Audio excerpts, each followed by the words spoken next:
రైతుల కోసం కేంద్ర రాష్ట్ర ప్రభుత్వాలు కలిసి పనిచేయాల్సిన అవసరం ఉందన్నారు కేంద్ర వ్యవసాయ శాఖ మంత్రి శివరాజ్ సింగ్ చౌహాన్. రంగారెడ్డి జిల్లా ఇబ్రహీంపట్నం మండలం మంగళపల్లిలో ఏర్పాటు చేసిన వికసిత సంకల్ప అభియాన్ కార్యక్రమంలో కేంద్ర మంత్రి శివరాజ్ సింగ్ చౌహాన్, మంత్రి తుమ్మల నాగేశ్వరరావు, రైతు కమిషన్ చైర్మన్ కోదండరెడ్డి పాల్గొన్నారు.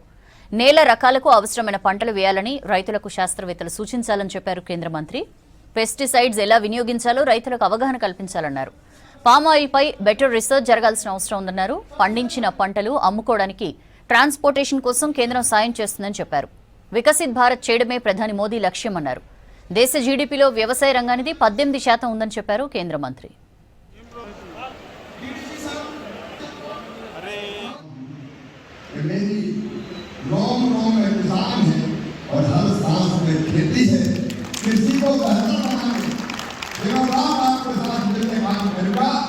प्रधानमंत्री जी के नेतृत्व में और यहाँ मैंने खेती बाड़ी के मामले में मिलकर काम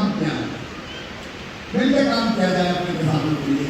मैं ये मत सोचना कि आज आ गया बाद में नहीं आऊँगा। मैं रिश्ता बोलता हूँ तो बोलता नहीं, बात बोल रहा हूँ। आना चाहिए कि नहीं? आना है।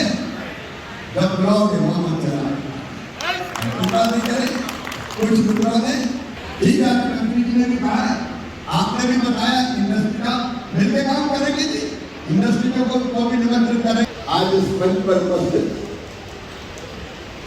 भारत सरकार के कृषि राज्य मंत्री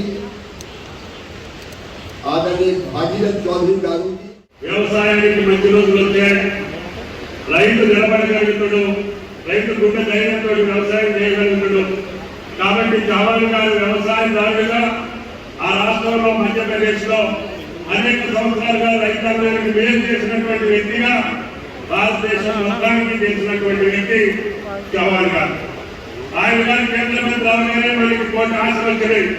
భారతదేశంలో రైతు నిలబడగలుగుతాడు, భవిష్యత్తులో వ్యవసాయానికి పంటలు చేసుకోవచ్చు, రైతు సుఖ సంతోషాలతో ఉంటాడనే విశ్వాసం నమ్మకం కలిగింది.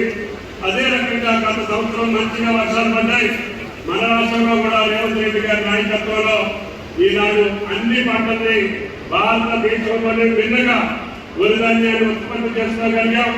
ఆయన పనులు తెలుసుకోగలుగుతున్నాం. మిగతా పంటలన్నింటినీ కూడా సరసమైనటువంటి ధరలకి కేంద్ర ప్రభుత్వం ఇచ్చినటువంటి ధరలన్నింటినీ రైతుకు ఇబ్బంది లేకుండా రాష్ట్ర ప్రభుత్వానికి నష్టం వచ్చిన ఎంఎస్పీకి కొని రైతును ఆదుకున్నటువంటి ఏకైక ప్రభుత్వం తెలంగాణ ప్రభుత్వం అని చెప్పి కూడా మీకు ఈ సందర్భంగా మనం చెప్తున్నాం. కాబట్టి ఒకే ఒక పంట కాలంలో మొట్టమొదటి సంవత్సరంలోనే రేవంత్ రెడ్డి గారి ప్రభుత్వం 35,000 కోట్ల రూపాయలు నేరుగా రైతు ఖాతాలో జమ చేసినటువంటి ఏకైక ప్రభుత్వం భారతదేశంలో తెలంగాణ ప్రభుత్వం